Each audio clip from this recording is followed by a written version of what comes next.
Presento un efusivo y cordial saludo a todos los presentes, a todos mis hermanos. Mi nombre es Luis Alfonso Riveros y a continuación vamos a ver lo concerniente a la liturgia eucarística. La liturgia eucarística es el ejercicio del sacerdocio de Cristo, es decir, en la liturgia Cristo actúa como sacerdote ofreciéndose al Padre para la salvación de los hombres. El Concilio Vaticano II la define como la cumbre a la que tiende la actividad de la Iglesia y al mismo tiempo la fuente de donde se emana toda fuerza. Pues es la fuerza del Espíritu Santo que es la que sostiene y mantiene la Iglesia. A continuación vamos a ver una breve reseña histórica. En los primeros siglos, en los siglos I y II, en la época de nuestros apóstoles, ellos formaron sus comunidades y eran como una gran familia donde vendían sus pertenencias y todo se formaba en un fondo común, precisamente para ayudar a los hermanos más necesitados. Debido a la persecución del cristianismo, en esa época surgen muchas reformas. En la época de los apóstoles se celebraba la Eucaristía como un compartir, donde se partía el pan, que el pan era sin levadura, un pan ácimo, el mismo pan que se utilizó en la Pascua, en la época en que Dios saca a su pueblo de Israel de Egipto, del pecado. Entonces era un pan ácimo, un pan hecho como a las carreras, libre de levadura, que también simboliza que pues la levadura no es como ese pecado que mantenemos nosotros como humanos, que venimos de la carne y la carne es débil. Hacia el siglo IV la liturgia occidental dejó el griego y asume el latín. En el año 337 el emperador Constantino es bautizado y cesa la persecución hacia los cristianos y se convierte el cristianismo como la religión del imperio. Y ahí hay un leve crecimiento del cristianismo donde aprovechan los padres de la iglesia de esa época para la predicación y adelantar algunos escritos. Esto va más o menos hasta el siglo VIII. Luego viene del siglo IX al siglo XVI, la época de Carlomagno, unificó toda la Europa occidental y adopta la liturgia romana en todo el reino, pero impone que todos los sacerdotes deben estudiar el latín, lengua que ya el pueblo no la domina, ya no la maneja. Luego viene la reforma gregoriana con el Papa Gregorio VII, que asume la responsabilidad de toda la liturgia eucarística y hace una profunda renovación espiritual, empezando desde su cabeza, el Papa, hasta los últimos miembros. Pero en esa reforma profunda que se hizo, también se cometieron muchos errores, porque entonces ya la Eucaristía era en el idioma del latín, donde el pueblo no entendía absolutamente nada. Y se convirtió la liturgia en, digamos, una celebración personal de Dios con el sacerdote. El sacerdote estaba de espaldas a la asamblea y la única señal en que de pronto el pueblo entendía era que tenían que arrodillarse cuando sonaba la campanilla, que era en el momento de la consagración del cuerpo y de la sangre, que se convertían en el cuerpo y la sangre de nuestro Señor Jesucristo, que era el pan y el vino. Ya el pueblo no comulga, asiste, pero en vez de participar se convierte de pronto en espectadores y desaparece la comunión con el cáliz. Hacia el siglo VI aparece precisamente por todas estas reformas del protestantismo, iniciando en Alemania por Martín Lutero. Luego llegó el Concilio de Trento, que duró varios periodos, aproximadamente 18 años, firmándose el 4 de diciembre de 1563 bajo el mandato del Papa Pío IV. En este Concilio de Trento se suprimieron muchos abusos, digámoslo así, pero se siguió celebrando la Eucaristía en el idioma del latín. Abusos como la simonía, donde se adquiría o se intercambiaba por objetos, o se compraba o se vendía elementos eucarísticos o hasta los sacramentos y los puestos del clérigo. Entonces todo se convertía como en un negocio en esa época. Luego viene el Concilio Vaticano II, que se efectúa en 1962 y hasta nuestros días. Ahí, en 1963, el 4 de diciembre, se firma la primera constitución aprobada por el concilio, que es la Sacrosanto Concilium, que se le hace una reforma estructural a toda la liturgia y toca temas tan profundos como la importancia de la Eucaristía, de la liturgia, los sacramentos, el oficio divino, el año litúrgico. Ya se incorpora la música sagrada y el arte y los objetos sagrados.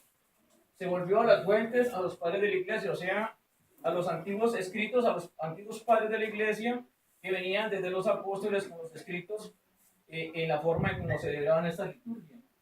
Se aprobaron las plegarias eucarísticas, se restableció la celebración y la comunión bajo ambas especies, sobre el pan y el vino. Aparecieron los ministerios laicales y se reformó el misal, el leccionario, la liturgia de las horas, los rituales de los demás sacramentos, y en 1992 se publica el Catecismo Católico que conocemos hoy en día. Y cabe resaltar que estas reformas en gran parte son las que vivimos hoy por hoy en la iglesia, como se celebra realmente la liturgia en nuestras parroquias, en nuestras iglesias. Vamos a entrar ahora a los ritos que se celebran dentro de la liturgia, o lo que celebramos, lo que contemplamos dentro de la liturgia. Entonces vienen los ritos iniciales. Cabe notar que, pues, obviamente, para asistir a la liturgia tiene que haber una disponibilidad y una preparación tanto espiritual como también corporal, porque dice mucho de la forma como nos vestimos, que es un encuentro que vamos a tener personal con Jesucristo. En el canto de entrada, entonces, reunido el pueblo, mientras el sacerdote se desplaza con los ministros, comienza el canto de entrada. Luego viene el saludo inicial, después de que el padre da la señal de la cruz, el sacerdote saluda a la asamblea. En este gesto, el sacerdote invita también a los hermanos que se saluden, como una gran asamblea en nombre de Jesucristo, porque somos todos un solo cuerpo, que es el cuerpo de Jesucristo. Viene el acto penitencial. Aquí la palabra de Dios me revela mi pecado. Y en este acto penitencial debemos ser consecuentes por el sacramento que vamos a ver, que es la Sagrada Eucaristía. Tenemos obviamente que antes haber tenido una reconciliación que se hace mediante el sacramento de la confesión y la reconciliación con un sacerdote, y por eso hacer una preparación previa para venir realmente a tener ese encuentro con Jesucristo.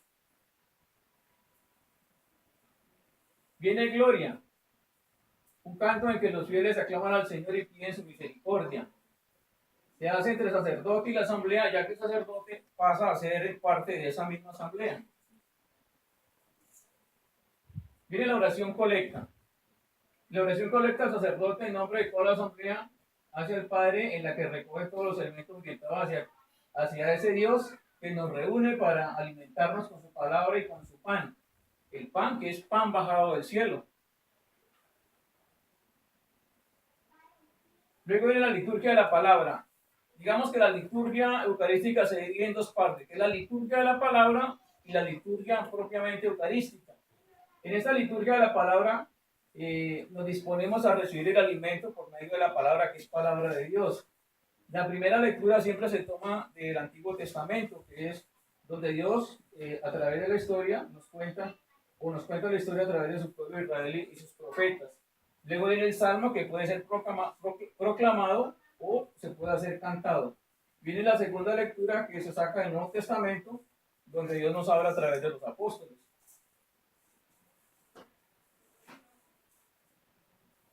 Con el canto del Aleluya nos preparamos para escuchar el Evangelio, que lo debe proclamar, obviamente, el que preside la liturgia eucarística, que en este caso es el sacerdote.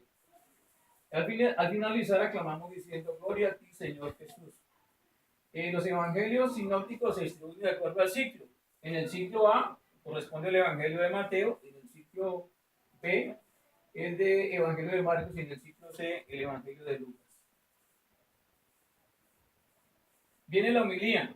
La homilía viene de la palabra griega homilen, que es una conversación que se lleva muy familiar con alguien, muy familiar. En esa época nos remontamos a la época de Jesucristo, donde Jesucristo se sentaba con los apóstoles a explicarle la palabra. A veces al pueblo se la transmitían por medio de parábolas, para que aquellos que pues, no entendieran la parábola, sencillamente no se convirtieran, pero los apóstoles les explicaban la palabra muy al detalle, se la desmenuzaban para que los apóstoles entendieran esa palabra. Y la homilía se puede hacer desde el ambón, que es donde se proclama la palabra, o de la silla. Cuando se hace en la silla, se convierte en una, digamos, una reunión más familiar entre el sacerdote y la asamblea. Viene el credo, que es escuchar la palabra de Dios, donde confesamos nuestra fe, que a pesar de nuestras dificultades de creer y de todas nuestras dudas, Dios siempre dice a su pueblo, yo te amo. Y este da su adhesión, creo en ti, yo te amo, y este le da su adhesión, creo en ti, porque tú nos amas. Viene la oración de los fieles, que según el misal, trae un orden que primero se hace la oración o se pide por la Santa Iglesia, luego se pide por los gobernantes, por los que sufren alguna necesidad, por la salvación de los hombres y por la salvación del mundo. Las dos mesas, les hablaba antes de la liturgia de la palabra. Las dos mesas es la liturgia de la palabra, pero no se puede pasar a la segunda sin antes haber servido la primera, que es escuchar la palabra de Dios. Entonces estas dos mesas son inseparables. En la liturgia eucarística, entonces ya ofrecemos el pan y el vino como fruto del trabajo de los hombres.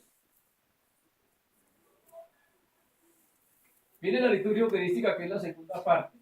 Tiene tres ritos. El rito de las ofrendas, viene el rito de la acción de gracias y el rito de la comunión. En la presentación de las ofrendas presentamos el pan y el vino, que se transformarán en el cuerpo y la sangre de Cristo. Ahí se realiza la colecta, que se ofrece precisamente para todas las obras que lleva a cabo la iglesia, donde ofrendamos precisamente para esas obras de misericordia que lleva la iglesia. Viene después de haber incensado el pan y el vino, el sacerdote se lava las manos diciendo en voz baja un versículo del Salmo 50. Lávame, Señor, mis culpas y purifícame de mi pecado. Y también viene la gota del agua, que es la que el sacerdote coloca en el cáliz, que es una adhesión espiritual. El agua es el pueblo y el vino es la sangre de Cristo. Esa es una adhesión entre Cristo y el pueblo. Es un gesto espiritual de la unión de su pueblo con Jesucristo. Viene el prefacio, que es la oración de gracias y la alabanza a Dios, donde el sacerdote dice 3 veces santo y la asamblea responde al amén.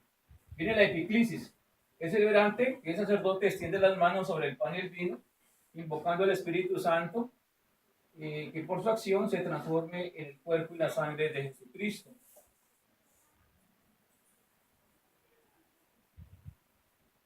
Viene la consagración.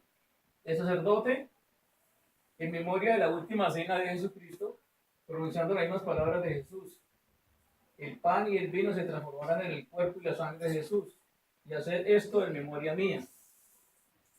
Recordemos que en la última cena de Jesucristo instauró la Sagrada Eucaristía con estas palabras. Solamente lo acompañaban los sacerdotes y lo hizo muy familiarmente.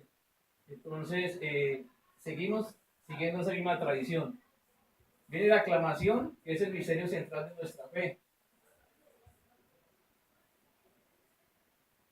Acá el sacerdote hace una intersección donde este sacrificio lo ofrece en comunión con Jesucristo y toda la iglesia, pidiendo por el Papa, por los obispos, por todos los difuntos y también por toda la asamblea. Luego viene la doxología, que es cuando el sacerdote ofrece al Padre el cuerpo y la sangre de Jesús y hace la elevación del pan y del vino. Y toda la asamblea a este gesto responden amén. Viene la oración más hermosa que Jesucristo, como lo digo muy personalmente, me parece una oración supremamente hermosa que Jesucristo nos ha enseñado y que pues obviamente viene de lo antepasado porque se la enseñó a los apóstoles. Entonces es prepararnos con esta oración rezando al Padre, donde se pide el pan de todos los días también una finalidad penitencial y que perdone nuestras ofensas, así como perdonamos a nuestros hermanos. En la celebración dominical también se puede hacer cantada esta oración. Viene la paz del Señor. Después de haber desaparecido durante mucho tiempo, en el Concilio Vaticano II nuevamente aparece este rito tan hermoso que ha sido precisamente desde mucho tiempo había desaparecido en esta celebración. Para algunos fieles existen muchas objeciones, entre ellas el número 2. La primera es artificial este gesto realizado con un desconocido. Eso sucede más que todo en las Eucaristías, donde viene gente de muchas partes y no se conocen. Entonces, sencillamente, no están viviendo la Eucaristía o el sagrado sacramento de la Eucaristía verdaderamente, porque si lo estamos viviendo, todos somos hermanos en unión de Cristo. Y viene el segundo punto, no es un gesto verdadero porque nunca estamos realmente en paz con los demás. En cierta forma es verdad, porque debemos revisarnos interiormente. Siempre que vamos a hacer este gesto de paz, pues obviamente debemos habernos reconciliado con el hermano, y si hemos tenido algún inconveniente o algún problema. La idea es que asistamos a la celebración lo más puro que se pueda en el nombre del Señor. Viene la fracción del pan. Lo reconocieron al partir el pan. Esto se dio cuando los peregrinos de Emaús, cuando después de 3 días iban tristes y pues no veían signos de la resurrección de Jesucristo, y Jesucristo se les aparece, pero ellos no lo reconocieron, y lo reconocieron en la fracción del pan. Entonces, retomo lo que les dije al comienzo, es el pan ácima que se ofrecía en esa época, donde se fraccionaba y Cristo se hacía boronas, y se hace boronas aún en la Eucaristía precisamente para que nosotros lo podamos recibir y llevarlo a todos aquellos que lo necesiten, que están en la oscuridad. Viene la comunión, que es con ese pan, que ya no es pan, sino es el cuerpo y la sangre de nuestro Señor Jesucristo, que es pan bajado del cielo. Damos gracias a Jesús por haberlo recibido y le pedimos que nos ayude a vivir en comunión. Vienen los ritos de despedida. Aquí se miran 3 elementos: el saludo, la bendición y el envío propiamente dicho. Pero antes de la bendición se dan algunos avisos concernientes a la actividad que desarrolla la iglesia. Luego de la bendición, el sacerdote extiende las manos y saluda al pueblo diciendo: el Señor esté con ustedes, a lo que el pueblo responde: con tu espíritu. Y la bendición de Dios Todopoderoso hace la señal de la cruz, la bendición Padre, Hijo y Espíritu Santo descienda sobre ustedes. Todos respondemos amén. Miren la despedida y el envío. Después pueden ir en la paz de Cristo. El sacerdote venera al altar como al principio de la Eucaristía, con un beso, y hecha esta reverencia o venia, se retira. Pero nos queda el compromiso a nosotros, hermanos, el compromiso grande que nos hemos recibido para recibir a Jesucristo, que se hace trizas, que se hace bolunas para que nosotros lo podamos recibir. Y asimismo, el compromiso grande es que nos dispersemos de nuevo para la misión y continuar en la vida de cada día lo que acabamos de celebrar en la Sagrada Eucaristía, que es el sacrificio que hace Jesucristo para que lo podamos recibir y para que tengamos vida, pero vida en abundancia. Muchas gracias, hermanos, y de verdad les agradezco por haber venido y por haberme tenido paciencia, por haberme escuchado. Y aprovecho para enviar un saludo muy especial a nuestro tutor y a todos mis compañeros de la plataforma Evangelii Gaudium, y espero haber aportado algo con ese trabajo. Muchas gracias, que Dios nos siga bendiciendo.